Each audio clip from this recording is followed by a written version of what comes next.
I do have to ask you, my impression, and granted we've been here for 48 hours, but the IMF paints a very gloomy picture for the global economy. When you look at Europe, obviously the data changes a lot depending on the country, but they say the risks are very much tilted to the downside.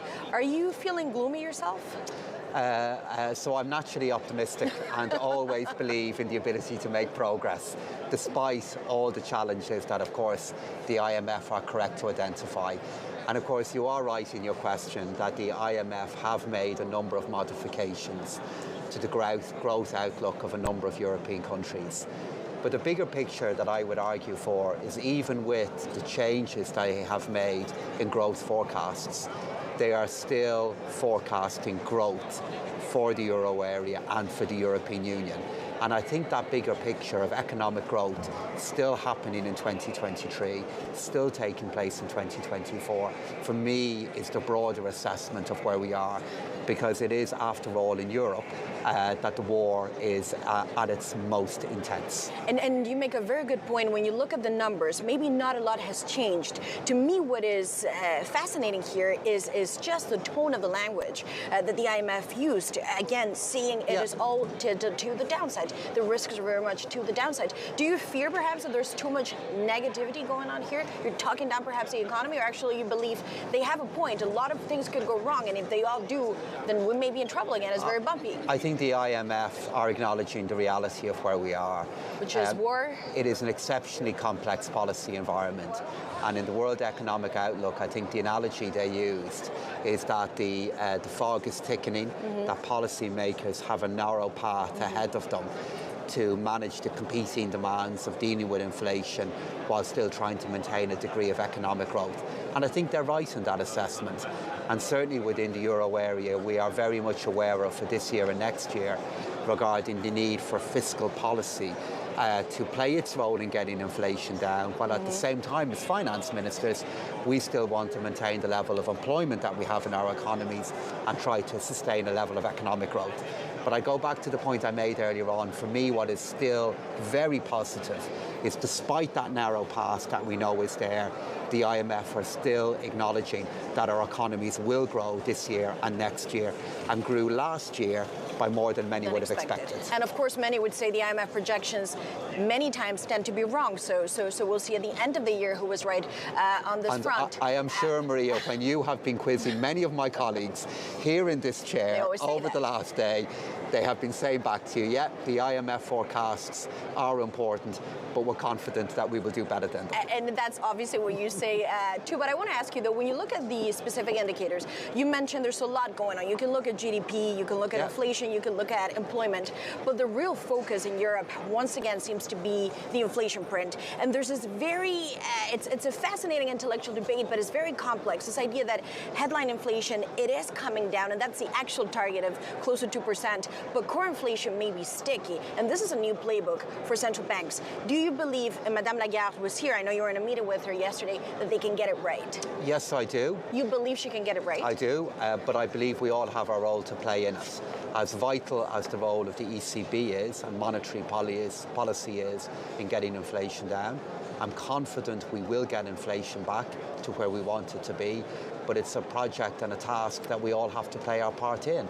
And it's why the case the Eurogroup has been making in our recent meetings is 2023 and 2024 do need to be years of transition, and we need to ensure that fiscal policy isn't boosting demand exactly at the time in which we're trying to get inflation down. And is that, I know obviously maybe you won't reveal your private conversations with Madame Lagarde. I know she was, well, she's here today, she was also here yesterday, and I know there was a meeting with European policymakers. So in this meeting, not to get into too much of the detail, but did you share the same message? Is that what she also suggested? The fiscal part has to play a role, and then we will get back to target? Actually, we've been saying in private much the same as we've been saying in public. There's as well. There's no gap between what you're saying? Very little gap. I mean, what we are acknowledging here is the composition of inflation is showing some signs of changing. Yes. Positively, what we are seeing is very high levels of energy-led inflation are beginning to come down.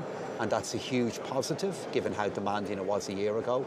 But it's also the case that we are seeing other elements in the inflation basket continue to be high and higher than we would want. And the ECB will continue to hike rates. That's what it seems. And they have indicated that meeting by meeting they will respond back to the evidence, which is why from a fiscal point of view, what finance ministers need to be aware of is not making our challenges more difficult, but also being very alert and very vigilant to second round effects, to third round effects, to decisions that we make from a wage setting perspective and how they could add to that challenge, or more optimistically, how it might accelerate our ability to get inflation down. And to make it even more complex, you also have to, well, bring in the trade conversation, which to me, it's funny because on the one hand, it is very palpable here that tensions between the EU and the UK are majorly going down, and everyone wants to have a good trade relationship now. But then obviously when you look at China, there is now a big conversation here about what do you do with a country that is so important? You can't decouple, but clearly there's many challenges with China. Would you say it's a friend to the EU? Oh, look, I mean, and it's been a big theme of the IMF analysis so far in this meeting. They've acknowledged what fragmentation could do, in other words, decreases in trade cooperation, what that could do to our economic outlook. But again, you've made the point there, and it's really true, I just want to endorse it, that in the environment now of the Windsor Framework Agreement being in place with the United Kingdom, as we see the Chancellor, Jeremy Hunt. Do you like the Prime Minister and Jeremy Hunt? Well, do you feel it's a big change from the previous government? Oh, well, I've had the privilege of working with Rishi Sunak when he was Chancellor of the Exchequer. He's sensible, would you say? On a personal level, of course, I have the highest of respect for all of the individuals and for the work that they do. You're Irish, so that's a big endorsement. And because I'm Irish, it's even easier to be so positive about them because of how close the relationship is between the UK and Ireland. But it goes beyond personality. It goes into the policy choices that we're all taking. And it is the case that because the United Kingdom and the European Union have now worked so hard to come to the Windsor Framework Agreement, President Biden, as you know, is in Ireland at the moment, endorsing the case for that kind of cooperation. We really hope that this will open up the space now for the UK and the EU to find new ways and positive ways of working together can really feel in it other areas. It's a very different And we all want to play our part in making that happen. And Mr. Donohoe, just very final question. Will there be a communique by the end of the session? There has been multiple reports, including Bloomberg, that once again Russia will say we don't want any reference to the war. The war is going on. We know that people are dying, and they have been doing it for a year. This is happening in Europe, and China will possibly stay on the sidelines. We don't want to comment on it either. I hope there would be a communique. You think there will be?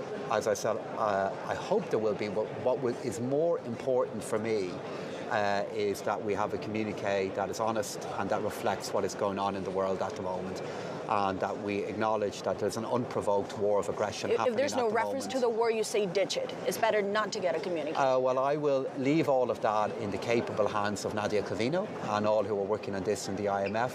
This has been a contentious issue in the past. What's more important for me from a national perspective is we have a communique that honestly reflects what is happening at the moment. And I know a lot of work is going on with regard to that today.